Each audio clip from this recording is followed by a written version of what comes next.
आपकी बाइक हो गया, गाड़ी हो गया, उसका जो लोड होता है डिस्प्ले पे देखने के लिए करते हैं। ठीक, ये है आपको स्टेप, अर्थात जो लोड आपकी बाइक पे चलेगी या किसी मोटर पे चलेगी उस लोड को देखने के लिए हम लोड दिखे किस पे, डिस्प्ले पे दिखे, उसका प्रयोग हम किसके माध्यम से करते हैं, मोबिल कॉइल इंस्ट्रूमेंट के माध्यम से करते हैं। इसमें क्या लगा है, बोबिन लगा है। बोबिन आपको एक पार्ट है, ये वाला एक पार्ट है बोबिन सिलेंडर की तरह, इसमें स्प्रिंग भी लगा होता है और इसमें नट। और इसी बोबिन से हम क्या करते हैं, नीडल को, तीर जिसको बोलते हैं, उसको दिखाते हैं, तीर को।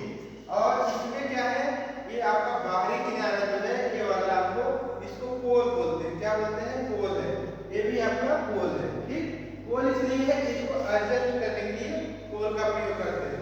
और इस पोल के आगे वाले पार्ट को हम क्या बोलते हैं, परमानेंट मैग्नेट। परमानेंट मैग्नेट मतलब जिसमें किसी प्रकार का कोई चेंजेबल नहीं होता है। एक समय पे उसका मैग्नेट बहुत ज्यादा रहता है, समय के साथ धीरे धीरे धीरे धीरे वो मैग्नेट खत्म होने लगता है। लेकिन मैग्नेट भी अब सिर्फ मैग्नेट दो प्रकार के होते हैं, जैसे मैग्नेट दो प्रकार के, एक होता है परमानेंट मैग्नेट पीएम और एक होता है artificial magnet. Artificial magnet, artificial magnet का प्रयोग किससे कैसे बनता होता है, आर्टिफिशियल मैग्नेट बनता है कॉइल के माध्यम से। जैसे कॉइल में जो सप्लाई दिया जाता है उसमें ईएमएफ जनरेट होता है, फ्लक्स जनरेट होता है, तब आगे चल के वो मैग्नेट बनता है। कॉइल के माध्यम से जो हम यूज करते हैं उसको आर्टिफिशियल मैग्नेट बोलते हैं या मानव निर्मित बोलते हैं, जिस मानव के द्वारा बनाया गया। लेकिन जो परमानेंट मैग्नेट है ये मानव के द्वारा नहीं बनाया जाता, ये नेचुरली मिलता है, ये पत्थर के आकार का होता है। ठीक, अब ये इसको हम बोलते हैं पॉइंटर। ठीक, ये है आपका स्प्रिंग, स्प्रिंग होता है, इसे पॉइंटर को एडजस्ट करने के लिए, मतलब इन करंट वैल्यू में दे, करंट वैल्यू दे। अर्थात अगर ये स्प्रिंग नहीं रहेगा तो इस बात में लोड होने के बाद ये जीरो के नीचे आ जाएगा। लेकिन अगर ये स्प्रिंग है तो आपको, अगर बाइक या कोई भी गाड़ी चल रही है, बंद हो जाने के बाद ये जीरो पे ही रहेगा। ठीक, लेकिन अगर ये स्प्रिंग नहीं रहेगा तो जीरो के किनारे रहेगा, नीचे आ जाएगा। ठीक, अब इसको हम जीरो के नाम से बोलते हैं, यहाँ जीरो के नाम से बोलते हैं। ठीक, और मूविंग कॉइल भी है। अब मूविंग कॉइल इंस्ट्रूमेंट है तो मूविंग पार्ट भी होना चाहिए, और ये मूविंग कॉइल पार्ट ये है, अर्थात यही आपका मूव करेगा, इस तरीके से घूमता रहेगा। ठीक, ये हो गया।